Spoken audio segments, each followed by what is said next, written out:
Compared to the Yom Tovim of Pesach and Sukkos, it would appear that Shavuos seems to be somewhat orphaned in nature. Pesach has 60 simanim, 60 chapters in Orach Chaim Shulchan Aruch, devoted to a myriad of laws of kashering, of the removal of chametz, of the mitzvos, of matzah and the arba kosos, of morar, charoses, afikoman, and sipur yitzias Mitzrayim. Sukkos has no less than 44 simanim, devoted to the construction of a proper sukkah, the laws of the schach, the arba minim taken in hand, shaken during the recitation of Hallel, Shmini Atzeres, and Simchas Torah. And Shavuos? Our Shavuos has only one siman, one little bit of a halachic reference, as it were, teaching us the Kriyas Torah of the day, the Shemona Esrei that is to be recited, with the additional comment of the Ramah, V'nohagin bekama makomos, that it is customary in many places, lechom achol lecholov, to eat milchiks, to eat dairy, which really the Mefarshim explain is a throwback to the Shtei HaLechem. Since we will be eating milchiks and not simply fleishiks, we will bring a new loaf of bread to the table. And this is a throwback to the Shtei HaLechem, to the two loaves that were brought in the Beis HaMikdash during the holiday of Shavuos. 60 simanim, 44 simanim, only one siman. Why the terribly stark difference? I'd like to suggest to you that perhaps it's in order to smack us in the face, as it were, forcing us to realize exactly what was accomplished on the mountain of Sinai and what we need to do to reinvigorate its influence. In the Kriyas Torah of the day of Shavuos itself, describing the event, the pasuk states, "V'higbalta es ha'am soviv leimar."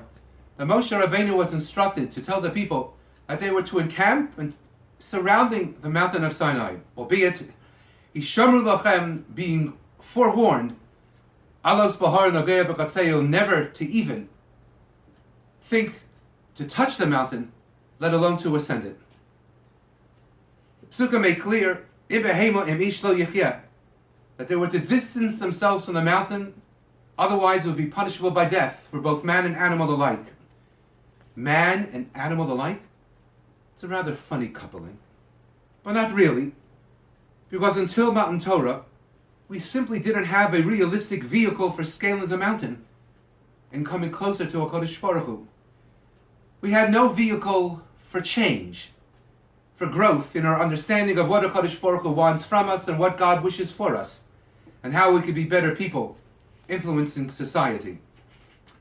Until Mount Torah, we were comparatively as unable to reach the summit as were the animals, who by definition are devoid of a sense of free choice.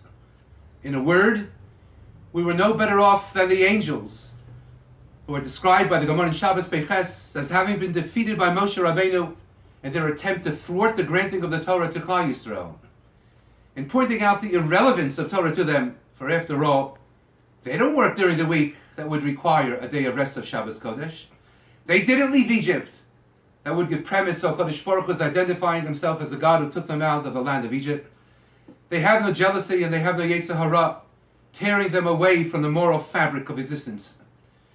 But in the Gemara's description of the angels and their lack of human frailties, drives, and dispositions, I believe it is telling us even more acutely that angels simply can't change. They can't, by definition, become more aware, more sensitive, more noble, and more accomplished.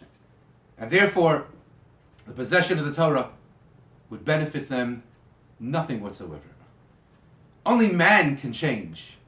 And we do so by looking into what we were presented in Har Sinai, and by using it as a manual to scale to the top of the mountain, closing the distance between ourselves and the Almighty, step by step by step.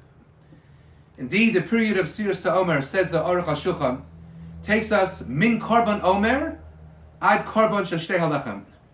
From our existence in Egypt, where we were unrefined slaves, living an Omer-like existence, much as animals subject to their master's will, fed barley as a course menu of survival, ultimately leading up 49 days later to the holiday of Shavuos, with offering of the Shtei HaLechem coming from bread. And bread, we are informed by the Gemara Brachos, perhaps was even the nature of the Eitz Hadas, symbolizing man's ability to latch on to knowledge, to be able to Yodea Likros Abav Ima, for even a baby to recognize all that his parents who love him so much and care for him endlessly have in mind and have in desire to teach him to better his own life. Vayoshev Malach Hashem Shenis Vayigabo. When Eliyahu Hanavi was running away, not simply from his enemies who pursued him in order to kill him, but perhaps even from himself, as it were, he went to sleep. The angel descended and he touched him, Vayomer, informing him, Kum, get up! Echol and eat! Ki rav mimcha hadorach, because you have an awfully long journey ahead of you. Eliyahu Hanavi, that great messenger of God, who was singled out to be present at every bris milah that we celebrate and Pesach Seder that we commemorate, that singular Navi was taken from earth alive in the flames of glory when he was sent on his last momentous journey. To where? To the Har Elokim, to the mountain of Chariv and Har Sinai. He was awakened to eat heartily because his journey would last 40 days and 40 nights, taking him to that Har Sinai, much as Moshe Rabbeinu had experienced atop Har Sinai itself. And when he arrived, the Kodesh Baruch Hu turned to him and he said to him, Malach hafo Eliyahu. Surfacely, it means, what are you doing here? What do you have to say for yourself? And Eliyahu responded, Kano kinesi Lashem. I have indeed done your bidding. Ki azvu v'rischa b'nei Yisrael, for the Jews have forsaken your ways. Es mizvuchosecha harasu v'seviyecha hargu b'charev. I have seen to it that many of them, the false prophets, have been destroyed, and their altars rent asunder. But there's nobody left other than myself. Promise to you. And they're trying to kill me. And the Kodesh Baruch Hu took Eliyahu Hanavi, much as he had taken Moshe Rabbeinu, and he brought before him the strongest of winds, and the most crashing of sounds, and the scariest of fires. And then they called him a Madaka, a very small, still voice. And then God asked him again, Malach hafo Eliyahu.